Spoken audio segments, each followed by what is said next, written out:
स्वीकार संजय राऊत यांनी तेव्हा एक गोष्ट लक्षात घेतली पाहिजे, आमचं सरकार हे सरकार आहे.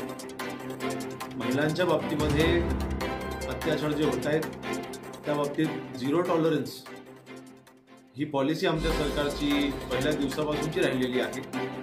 मी स्वतः गृहराज्यमंत्रीपद स्वीकारल्याच्या नंतर बहुतांश महाराष्ट्रामध्ये असलेल्या कमिटीमध्ये स्वतः मी बैठका घेतलेल्या आहेत. त्या बैठकामध्ये देखील ज्या सूचना मी केल्या होत्या, महिलांच्यावरती जे अत्याचार होत आहेत त्यासाठी पोलिसांनी तिथे कडक कारवाई करा अशा सूचना मी माझ्या प्रत्येक बैठकामध्ये दिलेल्या आहेत.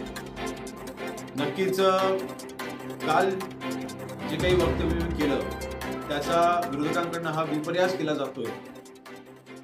ज्यावेळेस मी तिथे स्वारगेट येथे गेलो त्यावेळेस एक गोष्ट लक्षात आली की रहदारीचं ती जागा आहे आणि अशा रहदारीच्या जागेमध्ये जर का आमच्या बहिणीवरती अत्याचार होत असताना पुढे ऐकलं कसं नाही, पण मदतीसाठी धावून कसं केलं नाही, हा प्रश्न जेव्हा मी त्या पोलिसांना विचारला त्यांनी जे मला उत्तर दिलं ते मी काल माझ्या प्रेसमध्ये सांगितलं.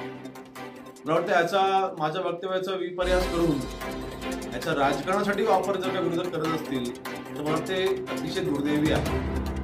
आमच्या सरकारची पॉलिसी ही महिलांच्या अत्याचाराच्या बाबतीमध्ये ही 0 टॉलरन्स पॉलिसी आमची आहे, जी कायम राहील. किंबहुना मी काल देखील म्हटलं होतं की जो काही आरोपी ज्यावेळेला हा आरोपी पकडला जाईल तेव्हा त्याच्यावरती कडक कारवाई झाली पाहिजे अशा पद्धतीच्या आमच्याकडनं तिथे जे काही कायदेशीर बाबी करायच्या त्या केल्या जातील.